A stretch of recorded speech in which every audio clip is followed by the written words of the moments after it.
Hey, so how's everyone doing today? Welcome back to my channel once again. Today I'm going to be discussing wheelchair dating. I don't know why I just put wheelchair in the title of everything. I guess it should be dating when you're in a wheelchair or dating when you use a wheelchair. This is a topic that is very interesting because a lot of people are under the assumption that people in wheelchairs, or I guess a lot of people in wheelchairs, kind of just stay in the house and don't really do anything, but that's not the case for all of us, clearly. I mean, I do a lot. So today I'm just going to talk about what it's like to date when you're in a wheelchair. First of all, it's a little bit difficult. I guess I would say that people in wheelchairs don't get hit on as blatantly as people who aren't in wheelchairs, or at least females. I don't know about males, but because of I guess it's intimidating, or you don't know, not you, but like the person doesn't know what the situation is. Like, for example, obviously our society is a very sex driven society, and I guess a lot of guys maybe aren't sure if, a girl can like feel everything or whatever the case may be. So that's one element to it. Just the fact of our society being so sex driven, and that whole thing, you would have to ask, you know, if the person can do it, and then you don't really want to get into something with someone who can't if that's something that's really important to you. So there's that whole hesitation issue. I find that if you open up a little bit and kind of just open up a conversation and like let the person know that it's okay to talk to you, kind of thing, then you get a much different response than if you don't say anything. So a lot of the time I would say you should be kind of aggressive if you are interested in talking to someone or something like that.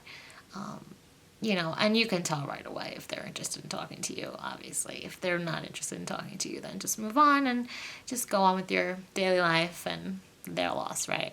But yeah, so that's one thing. Second thing is like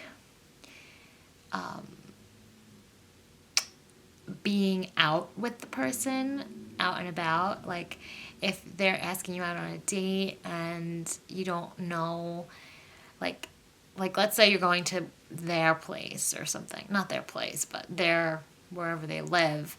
Obviously, if you live in different states or different cities, there might be different places that might not be accessible or things like that, or places that are maybe a little small and you don't feel comfortable, you feel like you're in the way, or you feel like your chair is really big or something like that, or really noticeable, or whatever the case. Or it could be too crowded. That's another thing. Like, these are just things that I think about. I always think about, like, okay, is it going to be, first of all, am I going to be able to get in?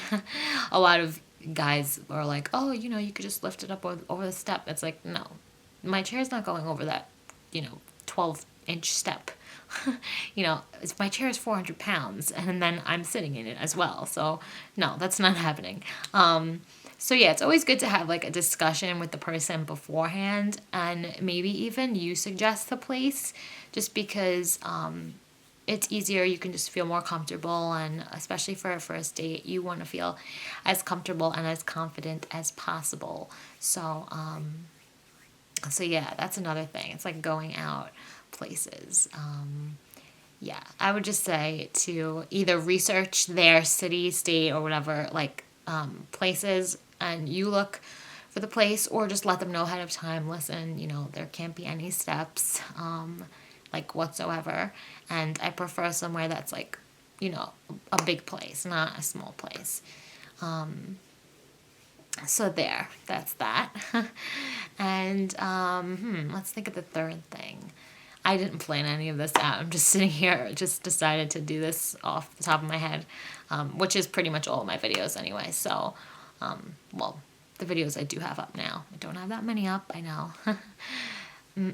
So, the third thing I think would be just meeting people in general. A majority of the people that I've dated have been from online dating. A couple not, but most of them have been online dates. So those are always even more interesting than when you met someone in person already as it is, and then just add the wheelchair on top of that, and that just brings it to a whole new level of interesting. But yeah, so meeting people, yeah, you can try online. I mean, I like online.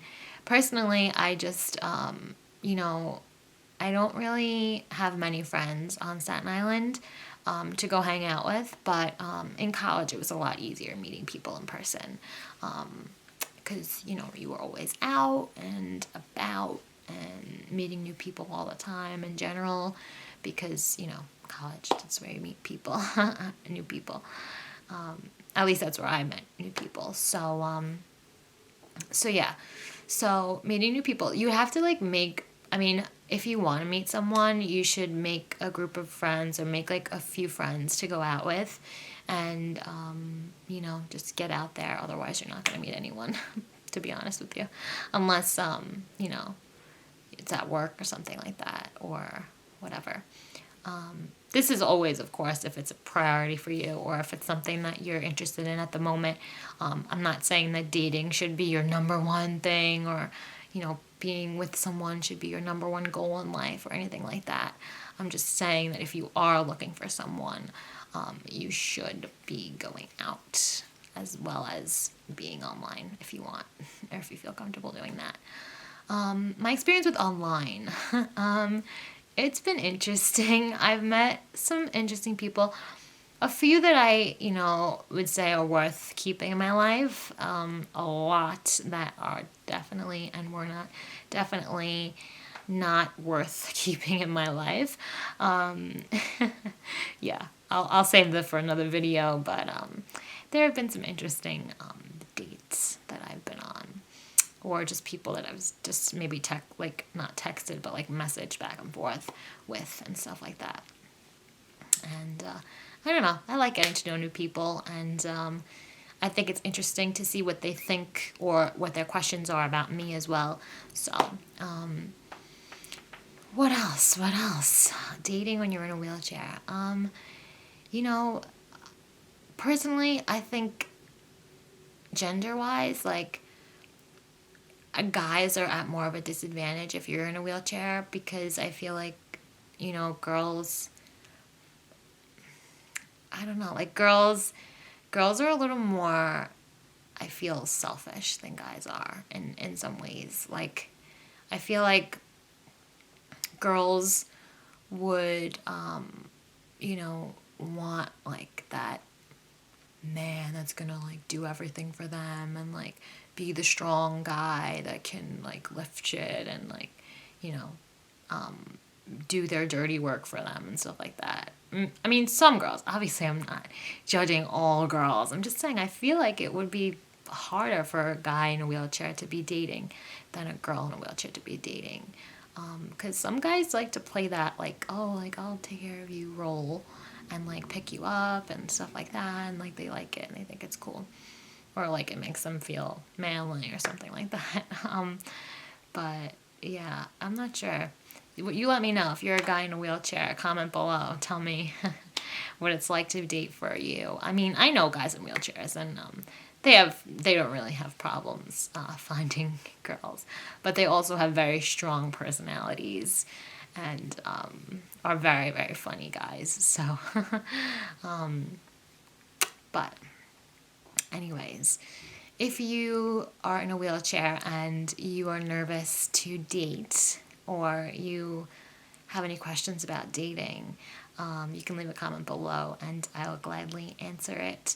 And I hope you like this video. This is just a little bit about my life. I've been single for a very long time, and partly because I was not confident in myself whatsoever, from my whole, like, from obviously elementary school till like even the end of high school, even beginning of college. Like when I started dropping weight, which was like sophomore year of college, junior year of college, sophomore, end of freshman year of college. That's when I really started getting confidence in myself, because I was losing weight and I felt really good, and that's when I started like kind of that's when I started being confident enough in myself to start projecting, like, feelings toward others. Otherwise, I would just keep to myself, because I always thought, like, no one wants to be with me. Like, there's no point in trying. But yeah, I started gaining confidence, like the last, like, 3-4 years or something like that. So I'm still on my search for that special someone. But yeah, when the time is right, you and I will meet someone who fulfills all your expectations and beyond. And I think for people in wheelchairs, it's important to find someone who is, accepting and who is confident in themselves, because people who aren't confident in themselves have a very hard time accepting others for differences, because they're afraid, like, oh, we're out and I'm with this wheelchair person. It's like, get over yourself. Like, you need someone who's confident in themselves, because if they're not confident in themselves, they're just going to be like projecting their like shame or whatever onto you, and you don't want that. So you just want someone that's confident, accepting, and you can judge for yourself. If you like them as a person and they like you as a person, then that should be enough to just kind of eliminate all the aspects of the wheelchair, if that makes sense. Or just get over them. Not eliminate them, obviously they're still going to be there, but just to get over them. Like, if your bond is strong, then everything should be a-okay. But anyways, thanks for watching this video, and give it a thumbs up and subscribe if you want more videos about mobility, about food, and about me. This is just my channel. I'm going to be posting videos about a lot of different topics related to mobility and dieting, and related to my personal life. So if you want to keep updated with any of that, please subscribe, and I will see you next time.